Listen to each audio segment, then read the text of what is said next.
Alcatel-Lucent audio conference service. Please enter your 7-digit access code followed by the pound key.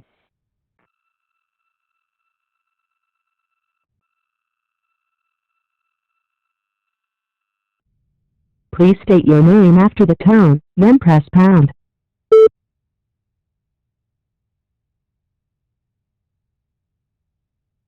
You will now be placed into conference. Situation, I'm taking out the longer situation, but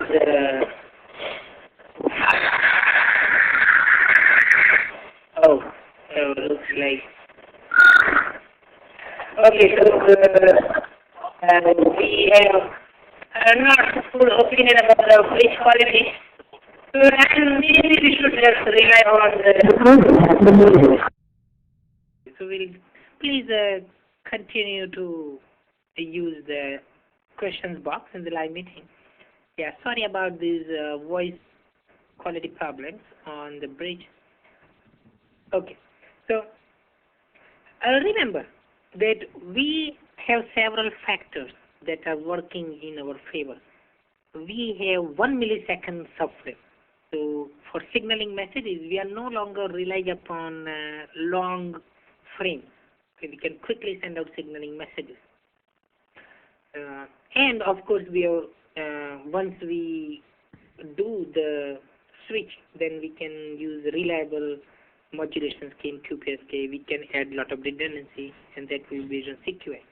But if you are worried about making the handover decision late, well, in that case, you can always set your thresholds such that you are comfortable with the quality that you are receiving, okay, even for the currently serving cell. And then you can make a little early decision if you are worried too much about dropping the connection and so on. Okay. So no, I do not foresee any problems, okay, in terms of the fading, okay.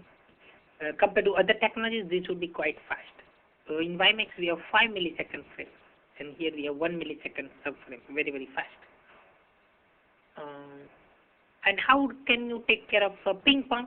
Well, we have hysteresis values defined, so that will always make sure that we do not have ping pong.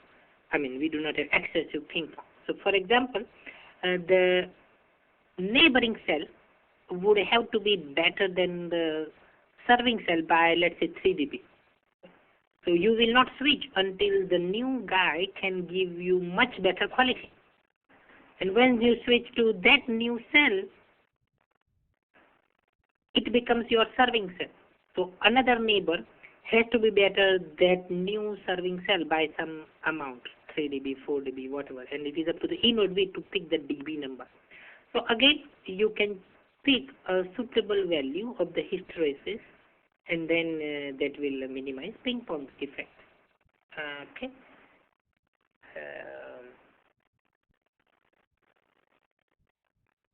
Does the lack of soft handoff impact the quality of service? Good question, good question. In general, compared to soft handoff, the lack of soft handoff situation will, in general, give you lower reliability. But that is a generic statement.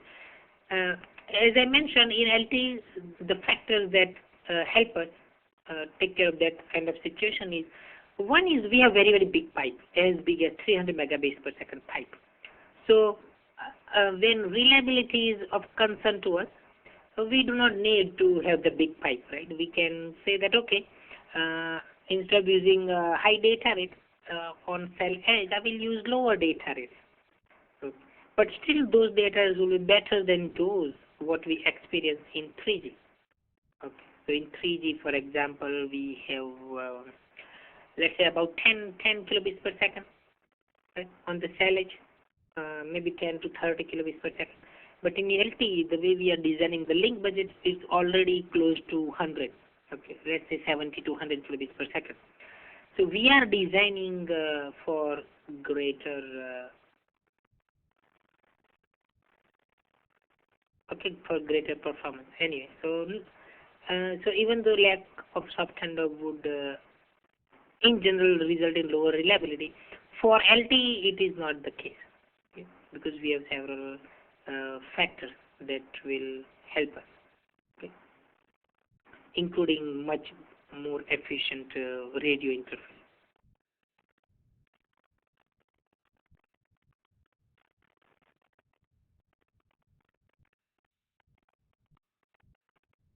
Okay.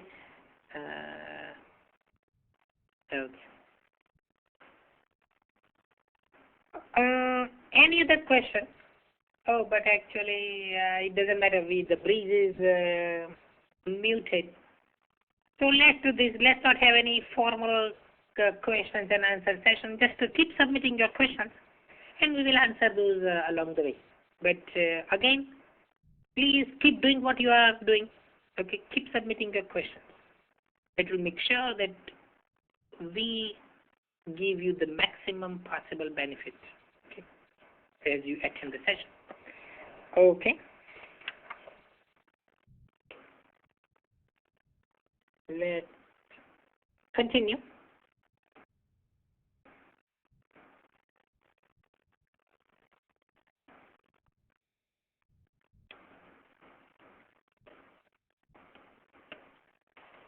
We looked at the radio network mobility. Basically, when we go from one E node B to another E node B, we still did not have any change in the core network element. Same MME is controlling the two base stations. The same SGW is serving both the E node Bs before and after handover. But now we will briefly talk about the core network mobility where some component is changing. So let's say we have, prior to handover, the link between E node B and serving gateway 1, and in that case we had S5 interface between serving gateway 1 and PGW, and S1 user plane between the E node B and the serving gateway 1. After we do the handover to E node B2, this E node B2 is controlled by another serving gateway. So now we have a change in the serving gateway. So that's why it is an example of core network handover, not the radio mobility, but the core network mobility. As you can see, we need to have new S1 user plane, of course. Not only that, we also need new S5 errors, because we had to remove the old tunnel S5 and establish new S5 between the new serving gateway and the PGW. So after the handover, the end-to-end path would be this way.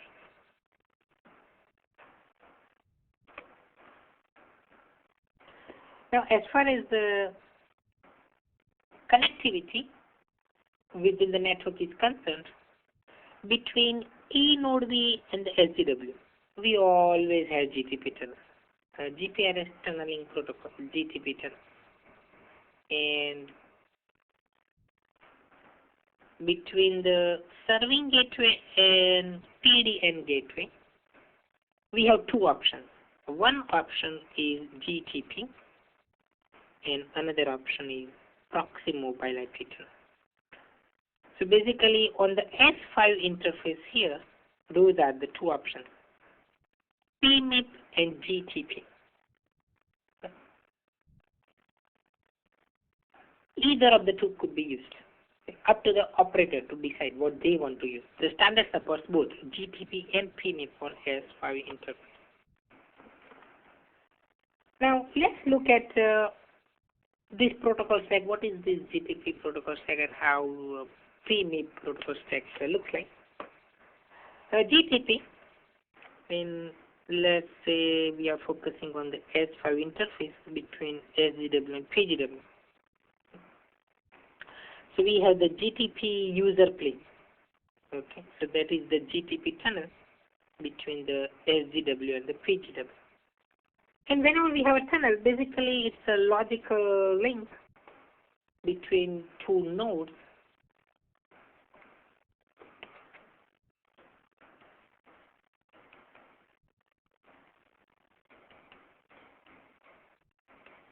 so let's say serving gateway here and PGW here. So we could have a tunnel like this. Maybe that is eventually for a specific UE1. Then maybe we have another tunnel here, and that is eventually for another user,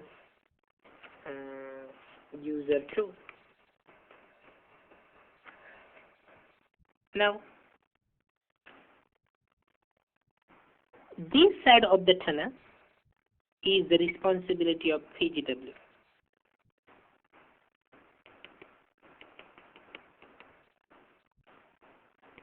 Similarly, the other side, SGW, is responsible. Okay? And tunnel is logical link for a given bearer. Okay. So SGW says, okay, let me give tunnel endpoint ID.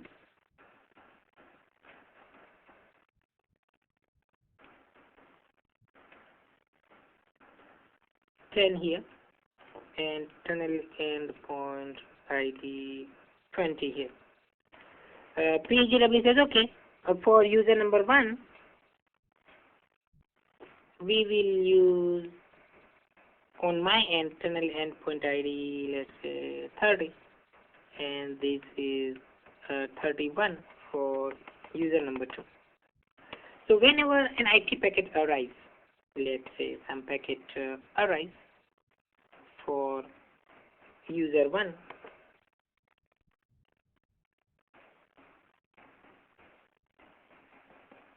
then PGW says, oh, user 1, this is the tunnel for user 1, this yellow one.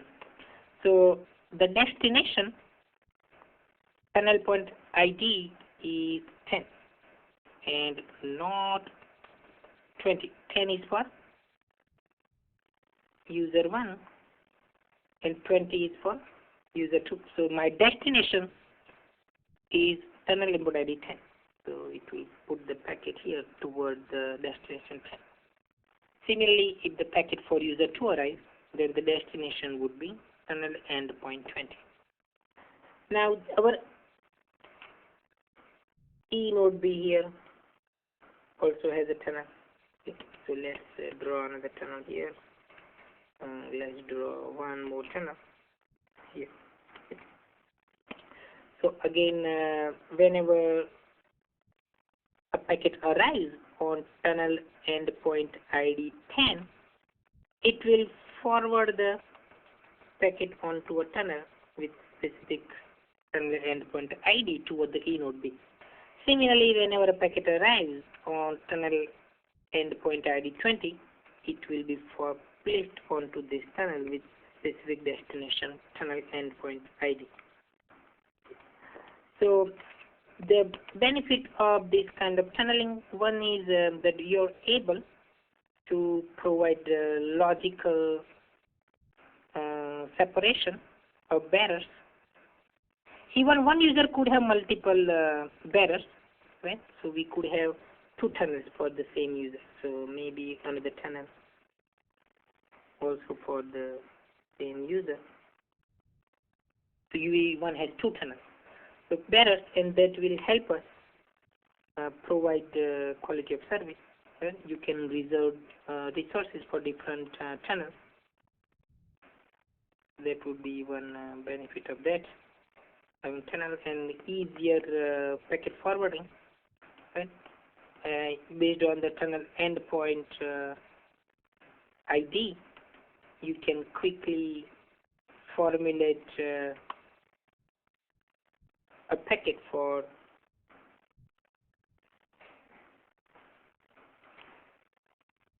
transmission toward a specific E node B. Okay.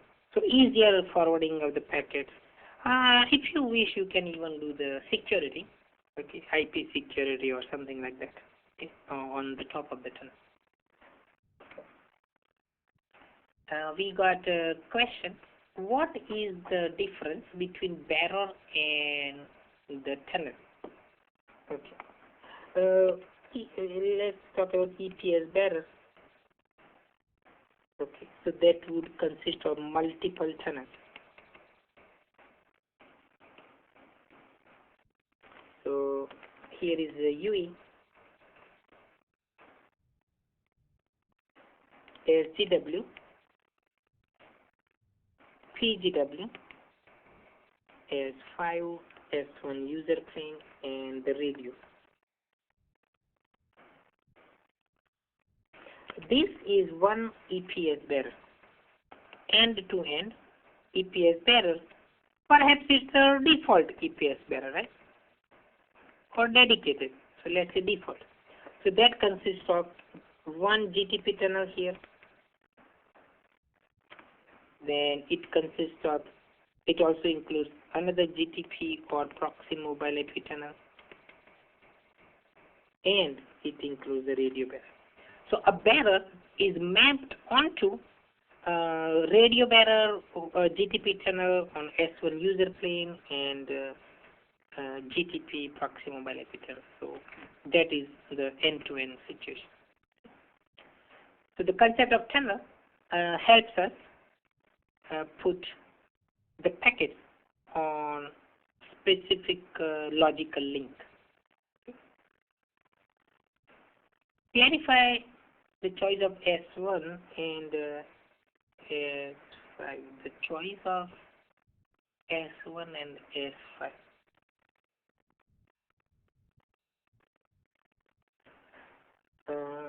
Okay, let me quickly acknowledge. Okay, E node B and the serving gateway. The link between the two is called S1 link, S1 user plane. Okay, this is S1 user plane. The control plane, S1 control plane, is more formally called S1 MME interface, and that is between, of course, E node B and MME.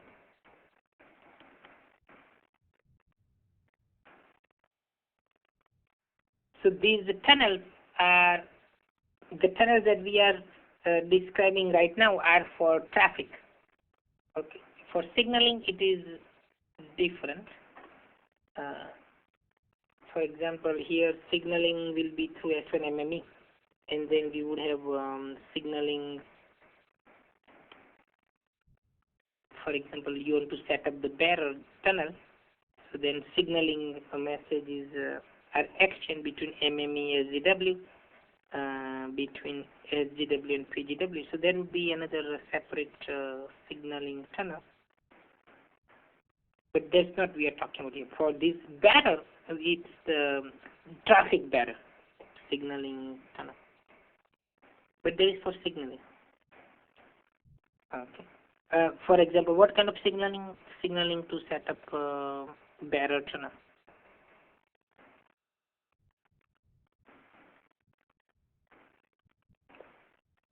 And S5 is the name of the interface between SGW and PGW. Okay. So the bearer here is for data traffic, your IP packet.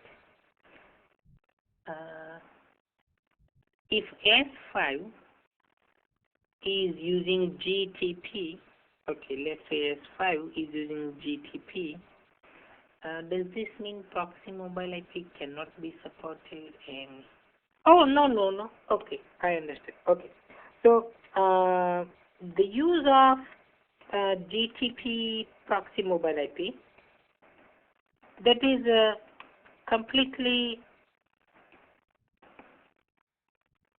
up to the operator, and it is independent of the UE capabilities.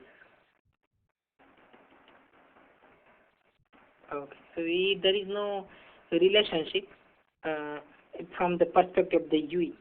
So the operator may decide that, okay, I always want to do GTP or I always want to do proxy mobile IP. So if Okay, let me give you one example. So in basic LTE, and for that matter basic UMTS, there is no SIM. There is no client-based mobile IP. There is no foreign agent, no home agent. Okay. In basic UMTS and for that matter in basic LTE. Okay. Oh, actually,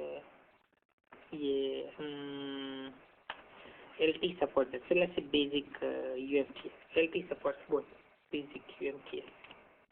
There is no client-based mobile IP. So what we are doing is rely upon GTP tunnels. And we have the GGSN and SGSN, RNC. So we have all the GTP tunnels. Okay, and GGSN allocates an IP address to the UE. So there is no client-based mobile IP, and we are using GTP. Now, our UE in general, UE 1, let's say supports CMIP. No, I'm talking generic case. Okay, generic case. Because LTE does support some UEs that may be using client mobile IP, UE2 supports proxy mobile IP. Okay, no client mobile IP. That would be a better way of saying. Okay. So, for UE2, we could still use GTP for IP mobility. No need, not mandatory, not required to use proxy mobile. So to provide IP mobility, you will always have two options. Right? You can use GTP or you can use proxy mobile IP. It is entirely up to the operator which option they want to use. Now, having said that, as far as the interworking between, let's say, LTE and 1x PVDO is concerned, then we have between PGW and HRPD serving gateway, and we'll talk about that tomorrow. This must be proxy mobile IP channel. Okay. But as far as the SGW is concerned, this could still be GTP or proxy mobile. So hopefully you got enough information here in this poster. Oh yes, and proxy mobile IP and client mobile IP are different. That is correct. So this is a client mobile IP, CMIP, and proxy mobile IP.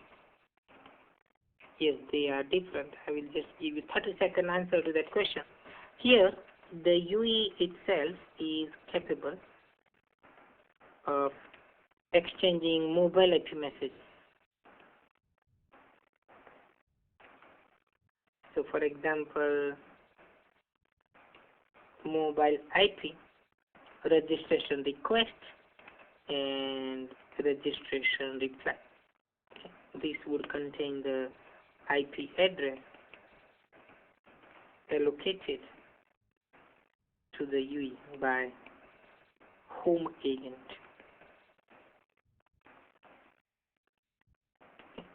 In case of proxy mobile IP, network takes care of IP mobility. Meaning, UE is unaware of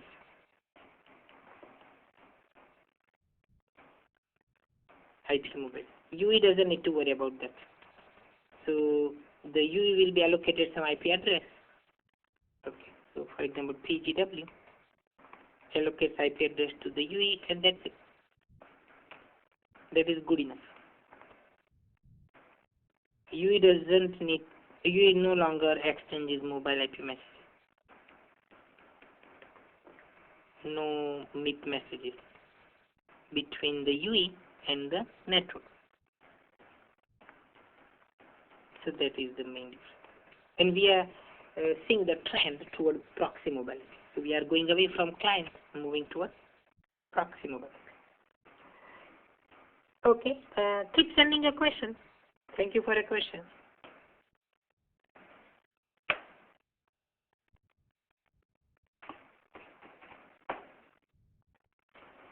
So that's the GTP. Basically, logical link helps us implement quality of service, easier packet forwarding, and so on. So we have the GTPU, that is the protocol that will help us forward the packets between, in this case, SJW, PGW. Lower layer we use UDP so that we have less delay, and of course everything is based on IP. If you have proxy mobile IP, then it means that rather than GTP, now we are using the proxy mobile IP. So here we have a tunneling layer, and we could use IPv4 or IPv6, but the trend is to use IPv6 within the network. So we allocate the UE IPv4 or IPv6. That doesn't matter, but within the network, we have started using proxy mobile IPv6. So that's the tunnel, proxy mobile IP tunnel between SJW and PGW. Okay, but the actual packet that we are sending could be IPv4 or IPv6.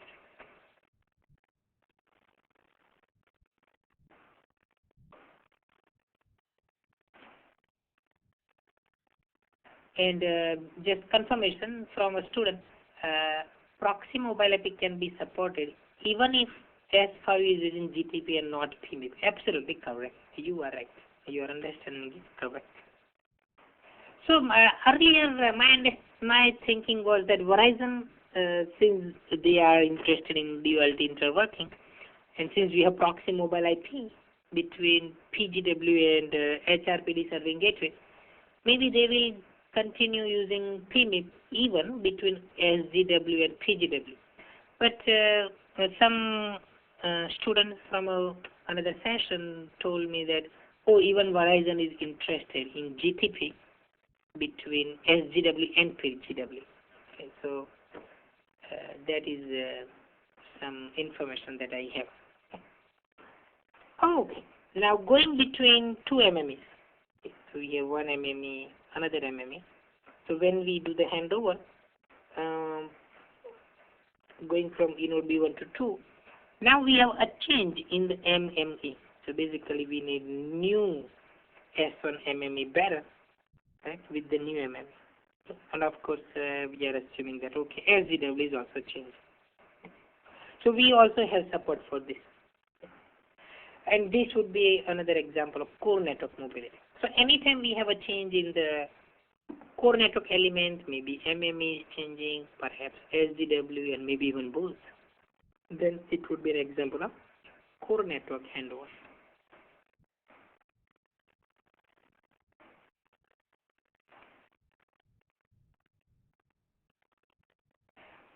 Okay, let's take care of the poll. Let's aim for about a minute and a half. Let me give you some colors: red, blue, and purple. A minute and a half.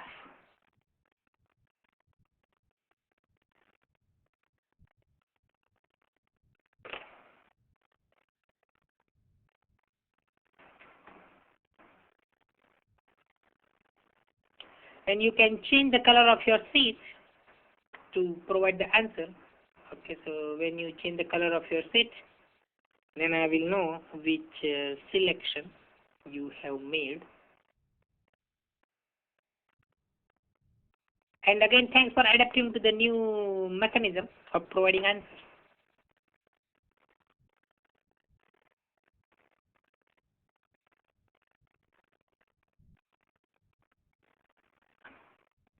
Thirty seconds.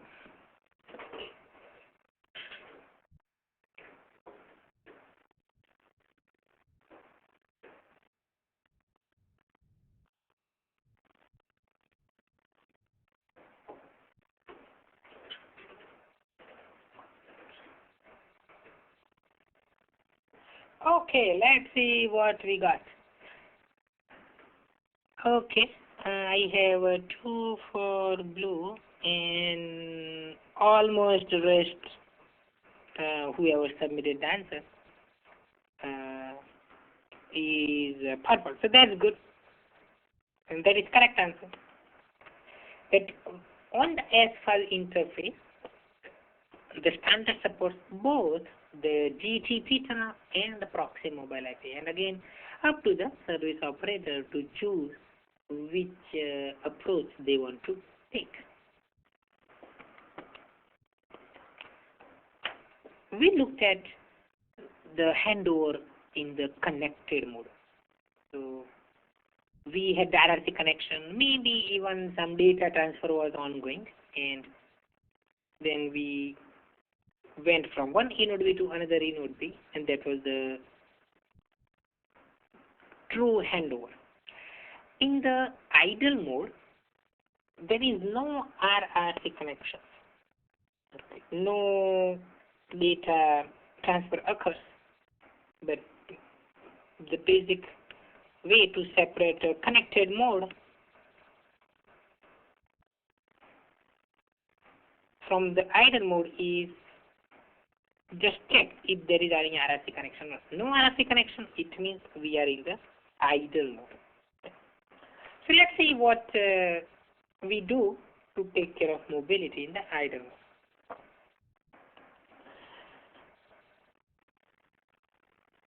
In the idle mode, even though we do not have a signaling connection, at least the MME knows about the UE.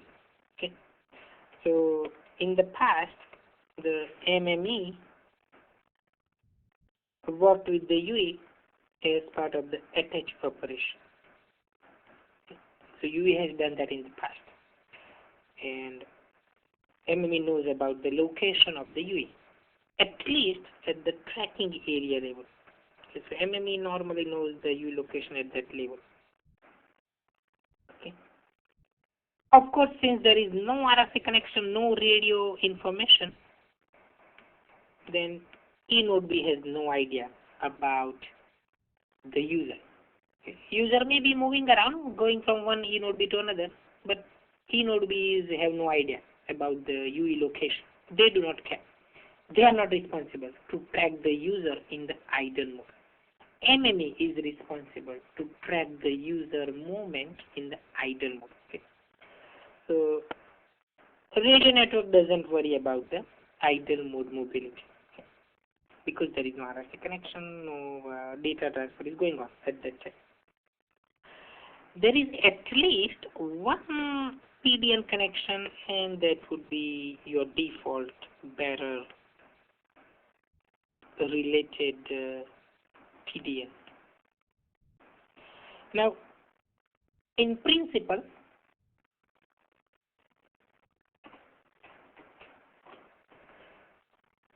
the default bearer, let's say default EPS bearer, goes all the way from UE to SGW to PGW. That is the end-to-end bearer. Okay, end-to-end EPS bearer. However, in the idle mode, we have just S5 link.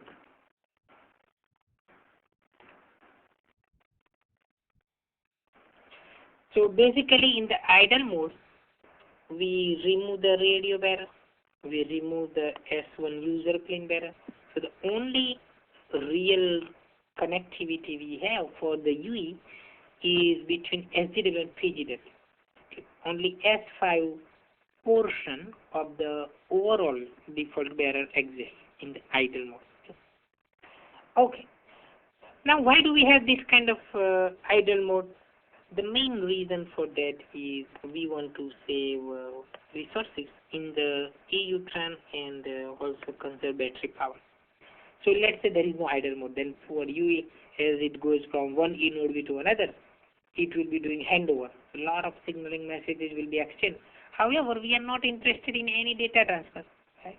And even though we have to do the handover signaling, so we do not want to waste the resources. So that's why we have the idle mode. Okay? So that only once in a while the UE will be busy, and during other times it can take it easy and save a lot of processing power and so on. So we will have so-called DRX, discontinuous reception. So during the on period, the UE is observing the control channel to see if there is any page message or not. If there is no page message, it will then go to sleep. So during the off period, the UE could go to sleep, save some power. Again, during the on time, look for a potential page message, etc. And see if there is any change in the system information also. Any system information, if something has changed, then it will update the buffer with the new parameters coming in the system information block. But that's what we are doing in the idle mode. So during this time, since there is no significant processing, and it will lead to increase the battery life. So that is the idea behind the idle mode. Okay. And we will take care of some question. What is the tracking area? Okay, so the information is coming soon. Okay. And another comment, yes, DRX is also in the RRC connected mode. That is correct. So we have discontinuous reception in both the idle mode and the RRC connected. That is correct. That is correct. Okay. Now, surrounding the idle mode, these are the various activities. Let's say that in the past we did attach operation and we established default barrel.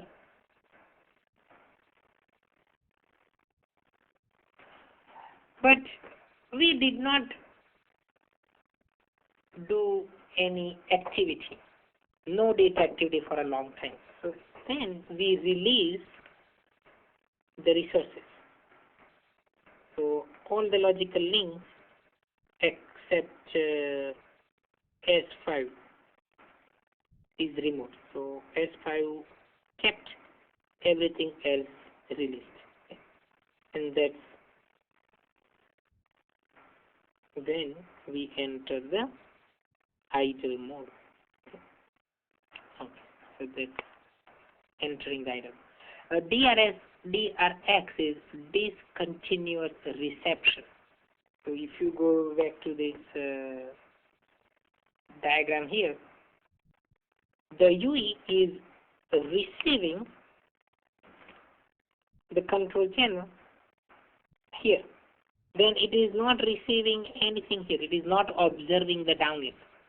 Again, it is receiving something during the on period.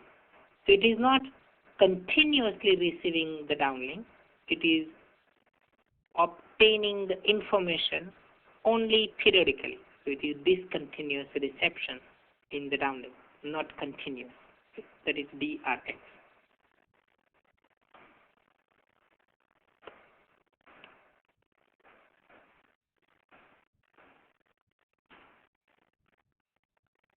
So if there is no data activity for a certain time period, and how much is that certain time period, the network has control over that. Okay. So let's say after some time we enter the idle mode. Okay. In the idle mode, what kinds of things may happen? Paging, of course. So if someone wants to contact the UE, we need to send a page message. Maybe there is a voice or IP call, maybe some sort of email we need to send to the UE, whatever. So in that case, we need to send the page message to the UE. So that's one thing. Also tracking area updates. So we'll discuss more later, but this is one tracking area. This is another geographical area, tracking area. So if the UE goes from one tracking area into another tracking area, then it needs to do the tracking area update. Okay. So that's another activity that may happen. The UE is continuously looking for the best possible cell as far as the downlink is concerned. So as the UE goes from one cell to another cell, it is doing the cell reselection. So instead of observing the downlink of this cell, right, it will start observing the downlink of the new cell when it moves into the new cell. That is called cell reselection. Cell reselection means you are choosing to obtain the downlink from another cell. Okay, so you have now a change in your so-called serving cell. That is cell reselection. Sometimes if you run outside of the coverage area of your own service operator, so if you are Verizon subscriber but you are moving outside Verizon coverage area, maybe you are entering AT&T coverage area, so then the PLMN is also changing. So that may also happen. During the discontinuous reception off period, right, terminal is free to go to sleep, or it can make measurements of perhaps other technology and so on. But during the on period, of course, it is looking at the downlink control channel for a possible page message and system information. A PLMN, public land mobile network. Public land mobile network. So Verizon would have one PLMN, let's say ID. It would have mobile country code, mobile network code. AT&T another mobile country code, mobile network code. And big operators normally have multiple IDs for their PLM. So mobile country code would be, let's say, US, and network code would identify the cellular network of the operator. But big operators normally have multiple PLM and IDs. Keep sending your questions. Okay. Now we have a question about tracking area, so here you will get more information. A tracking area is nothing but a geographical area that has many e-node bits. Okay, so this is one geographical area. Another tracking area, another set of e-node bits. So the idea is that the MME has stored the idle mode context. So basically it has the database that if this is the UE with a certain INSI, then where is that UE? So it is inside the tracking area, let's say number 1. So that information is stored, okay, inside the MME. And how do we know about where the user is? Because in the past, the UE has done the attach operation, right? So that's how we know that yes, this UE that has a specific INSI is within the tracking area number 1. Okay, that's how we know where the user is at the tracking area level. As long as the user keeps moving in the same tracking area, no need to contact the network in general. Okay. Because the MME knows that if it wants to find the UE, it can send a page message to all the E node Bs inside the tracking area. So unless there is a change in the tracking area, we do not need to inform the network. Okay.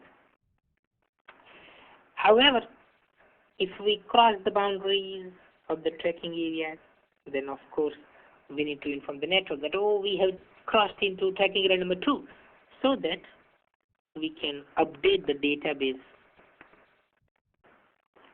at the MME and say, okay, now we are in tracking area number 2. So in future, the page message will be sent from all the E node Bs inside tracking area number 2. Okay, so that is the basic idea. So in summary, the geographical area wherever we want to provide service is divided into several tracking areas, and one MME can take care of one or more tracking areas. And the main reason that we have tracking areas is we want to send a page message in a limited geographical region. If there are no tracking areas, right, then we have to send page throughout the system. Right? Waste of our resources. But of course, this is not new. Whatever we have been doing in existing 2G and 3G networks, this is the same approach. So rather than having location area or routing area or packet zone, now we have in LTE so-called tracking area. Okay. The UE sends tracking area update request. Now there are two main reasons for sending a tracking area update request. Maybe we go from one tracking area to another. So then we have to update the network with the new location. Also, we can configure the UE with some sort of timer that, okay, send me the tracking area update maybe every 2 hours or whatever. We can pick some sort of time period. So that would be like keep alive message, just to make sure that the UE is alive and well. Okay. So the period. But when to send the message, that is of course UE will decide. So network doesn't tell the UE that, oh, send me the tracking area update request. It is always initiated by the UE. So it could be based on change in tracking area or some sort of periodic update. But in any case, in this case, our UE is sending out tracking area update request message. And inside that message, it identifies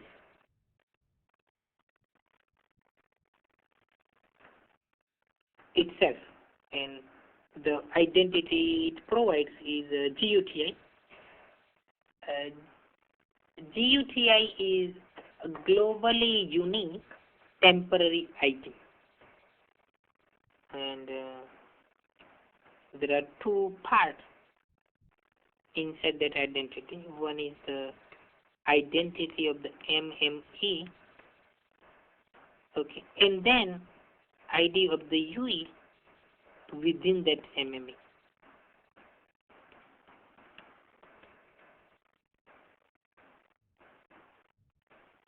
Okay, so let's say we have MME ID, so we could say that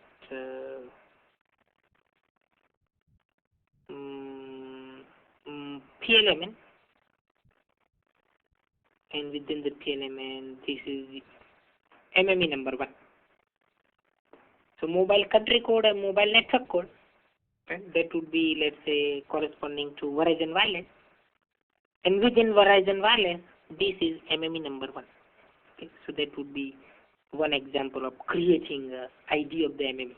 So this way it would be globally unique, because PLMN ID would be globally unique. So we can construct our globally unique MME ID like that. Now within that specific MME, we can start giving the UE's numbers. So 0, 1, 2, 3, etc. So we can keep giving numbers in sequence. Okay. Because that MME is taking care of certain number of users. Okay. So it can just start allocating temporary ID. So it will mean that GUTI also becomes globally unique. Okay. Because we have globally unique MME ID, and within the MME we have unique ID for the user. So that's by GUTIs globally. Now, since the identity of the MME is part of the GUTI, okay, we can figure out who the MME is. So maybe we go from one MME area to another MME area, but based on the GUTI, the new MME will be able to figure out who the old MME is. So now two MMEs can talk to each other and they can exchange information about the UI. Okay, let's pick up some questions.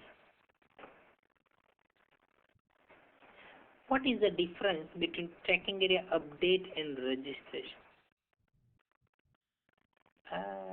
Registration. Actually, no difference. No difference. It's just another term. But initially, when we do the initial attach, right, that would be like registration.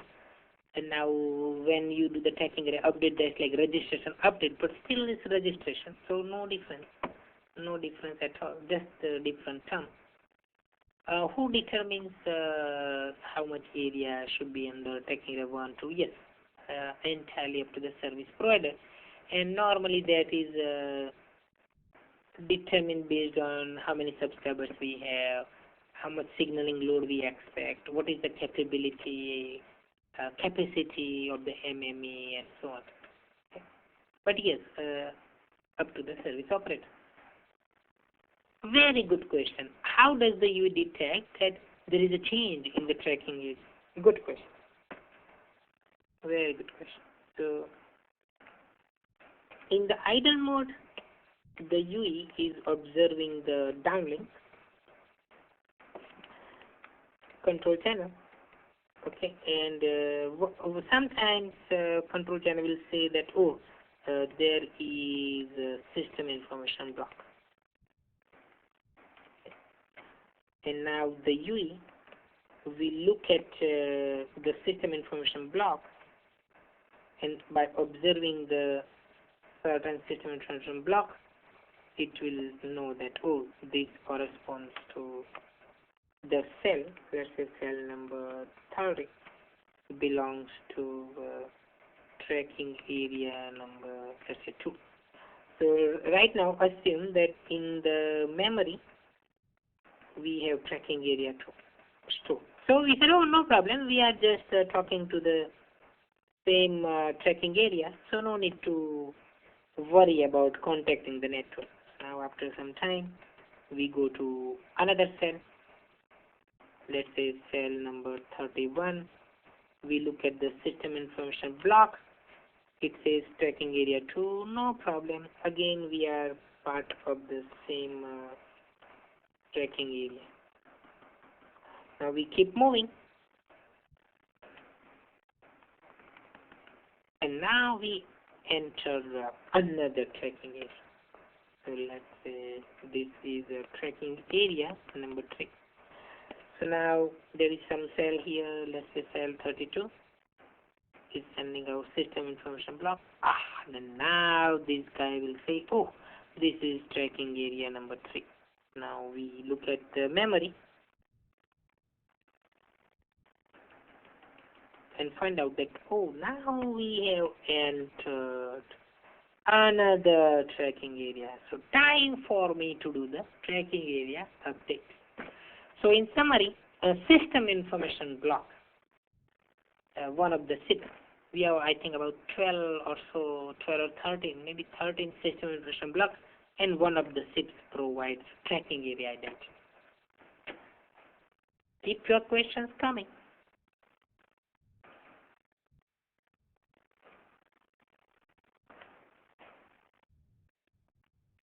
And that is the best way to derive maximum benefit out of the session. Okay. So whatever you want to know, just type away your question. Okay, if you want to do some data transfer and so on, right, then we can say, oh, let's follow up further. Okay, the last tracking area where we did the update, so we can do that. Update type, why we are doing the tracking area update. So here we have change in tracking area. There may be periodic update, but this is change in tracking area. Okay. So now MME, let's say new MME perhaps. This is the tracking update. So we need to make sure that this is a valid user. So we can take care of the authentication. But of course this is not mandatory. But if you are talking to the same MME, then MME knows that, oh, this UE, I already know about the UE. I recently authenticated the UE. No need to waste resources. No need to have additional signaling delay. So we may not do the authentication. So it just depends. It depends. Oh, no, it depends on the operator policy also, how often we want to do the authentication. But in any case, since we have got tracking area update request, we need to respond to that. So we are sending the response message. And inside the response, if it's a new MME, of course, we will give new GUTI. Because remember, the globally unique temporary ID depends on the identity of the MME. So anytime there is a change in the MME, we need to get new GUTI.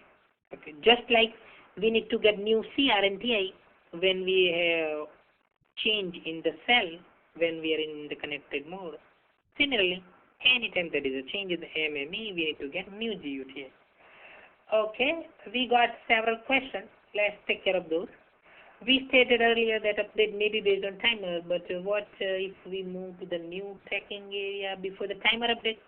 Oh, then it would be an example of tracking area updates, regular updates. Remember, we said there are two kinds. These are the two kinds of updates. Either there is a change in the tracking area, so as soon as we cross the boundary of the tracking area, we immediately send out tracking update request. Or we may have periodic update. Okay, so basically in that case, even if we stay in the same tracking area, but after maybe some 2-hour timer expired, whatever the timer was, then we send the tracking update. So it just depends. These are the two ways in which we can take care of the tracking update. Okay, so both are supported, right? Periodic and normal update, meaning change in tracking area. So if we have a change in tracking area, no need to wait for the timer to expire. Okay, we immediately send the tracking update request. Okay, PDCCH. Oh, the full name, physical downlink control channel. Physical downlink control channel. If the UE is in a border, does the UE do the tracking update first or initiate handover? Oh, remember, this is idle mode. Oh, you mean the... Oh, I see. So you mean that, oh, we are already connected. I see. Okay, that makes sense. Okay. So if we are already in the connected mode,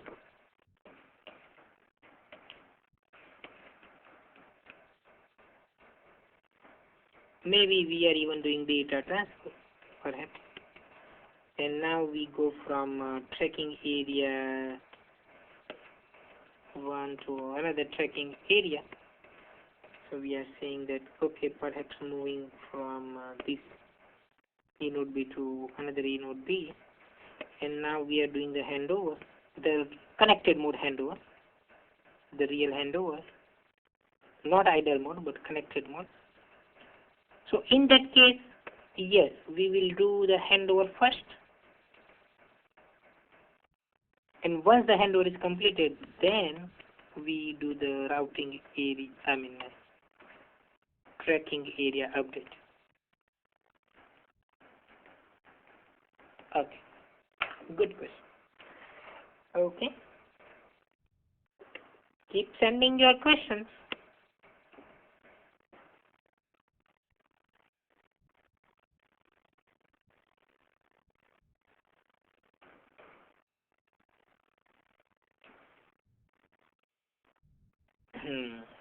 Now we are responding to the technical update request, and if we have crossed into the new MME, the new MME will give us another identity. Then there is one nice feature, tracking area identity list. So UE could be so-called registered in multiple tracking areas.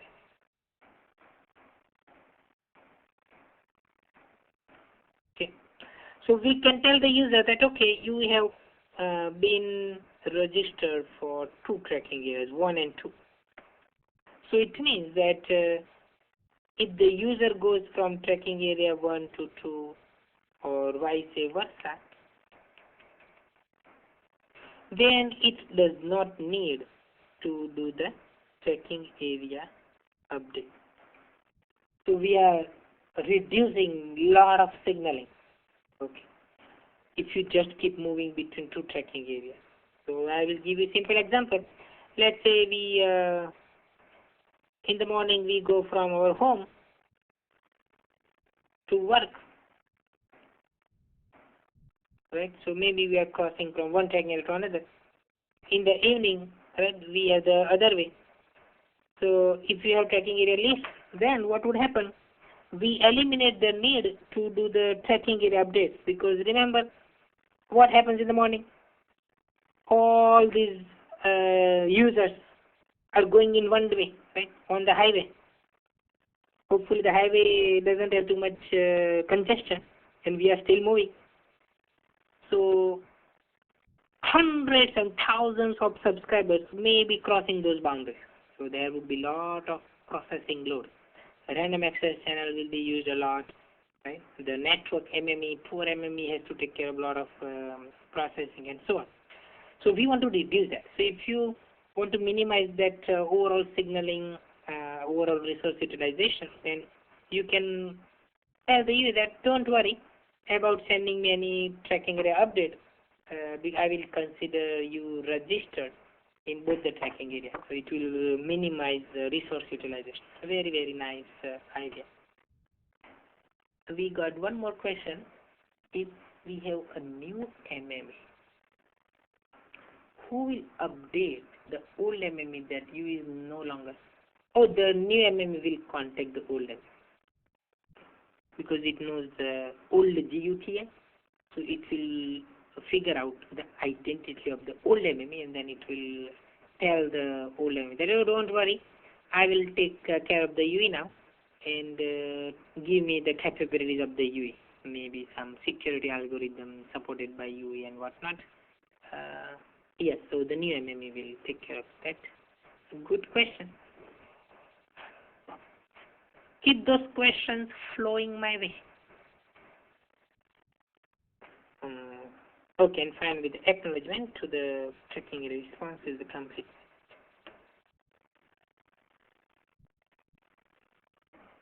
Okay, cell reselection.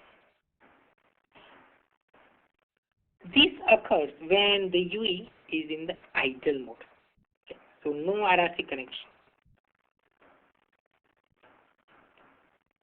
Okay, so what we are doing as a UE is look at the current cell, measure the RSRP value, reference signal received power.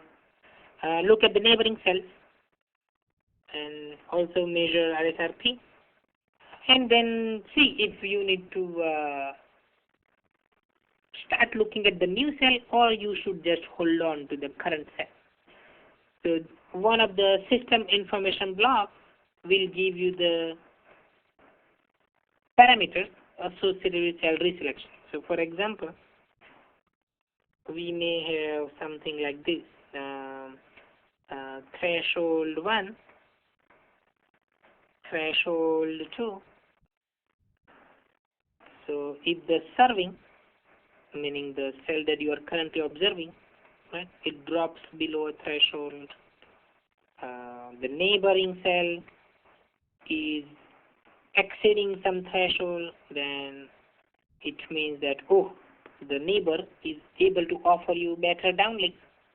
Okay, so then it is doing the cell reselection. So rather than observing the currently serving cell, it will switch to the new cell. It will start monitoring the neighboring cell, and it means the neighbor cell becomes our new serving cell. So this is called cell reselection in LTE and also in basic UMTS. So we got a comment question. Is it idle handover? Yes. This is what we call idle handoff in 1x1x video, even though LTE does not use the term idle handover. They use the term cell reselection. Handover, they reserve that for connected mode mobility when you RRC connection. But if you do not have RRC connection in the idle state, if you observe one cell versus another cell, and then we are just doing the cell reselection. Okay. But yeah, conceptually it is idle handoff, idle handover. That is correct. Okay, time for me to ask you a question. You relaxed for a while, so let's take care of this question. So let's say red, blue, purple, and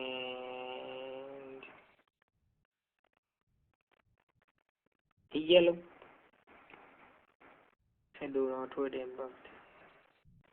Okay. So we are in the idle mode. Remember, idle mode, LTE, idle mode.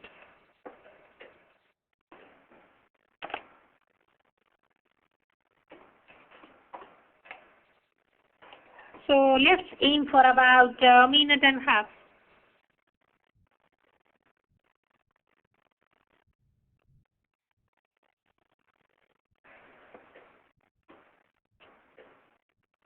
And thank you for asking questions.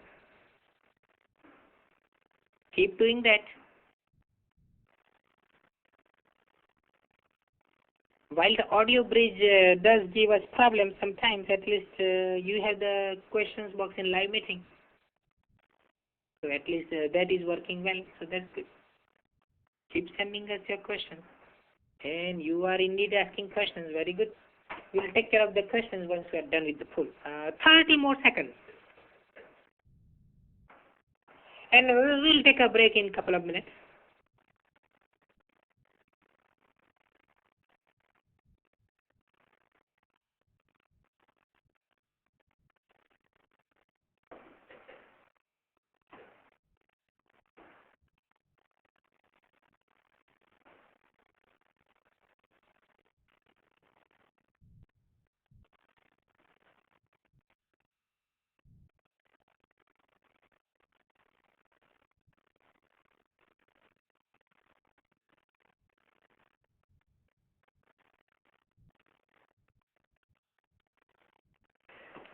Okay, let's see. Okay, we have 2 purple and the rest is here. Very good.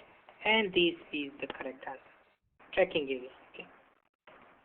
If you just go from one cell to another cell, no need to contact the MME. Otherwise, there will be too much signaling. Only time you need to contact the MME is, let's say, you cross the boundaries of tracking area, or maybe some periodic time or expired. So that's it. So in general, tracking area is the important concept here, because we need to send tracking area update. MME will update the database. So in future, the page message will be sent from all eNode base in the new tracking area. Now we have very good question here. The inter-radio access technology measurements. Now, do we have same for idle and connected mode, or they are typically set differently? Okay, let me think. We have these events, B1, B2, that is for the inter-rate handover, and we have cell reselection. Cell reselection, And this, I see. Yeah. Okay, so different. So cell reselection parameters,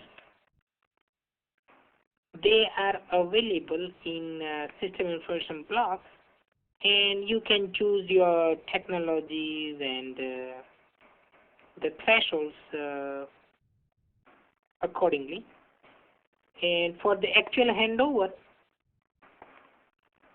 we have these events B1 and B2. Events A1 through A5, that is for mobility within the LTE, and events B1 and B2 for real inter-rat handover between two technologies, going from LTE to DO and so on, LTE to UMTS, and we have different thresholds. Yeah, so this is different. You can select those different. Good question. Okay, so the next topic that we will take care of is interworking with pre-LTE UMTS systems, but of course, before that, we'll take a 10-minute break. While you're in the break, just think if you have any additional questions. We will resume in 10 minutes.